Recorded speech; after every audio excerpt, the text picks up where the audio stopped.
I'm Jim Reed. This is a leaf from my red clay diary. It's all about life, actually. This is called Valley of the Trains.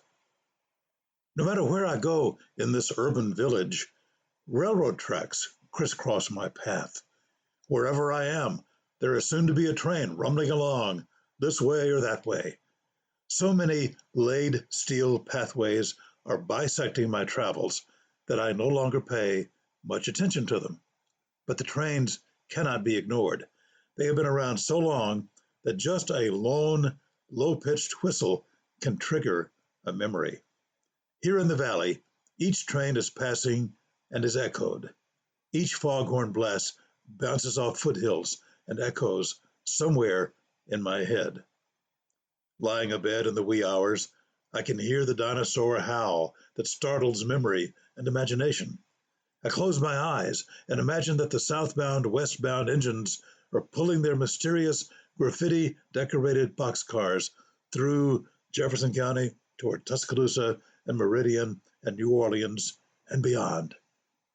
I recall a long ago youth who imagined that he could hop a freight and take off to climes unknown and adventures unpredicted and have the time of his life. So the trains and tracks are always present, permanent leftovers from a time when the valley bustled with iron and coal and steel making and smokestacks a billowing. As a grown up, I am annoyed when a slow moving behemoth causes me to pause in my self important journey. But as the youth still inside me mutters, yes, but imagine what's in those linked cars. Guess what kinds of people are staring at me as I stare back at their passing faces. Marvel at the lives of engineers and porters and maintainers who keep the monster revved up and running. I smile and enjoy the moment.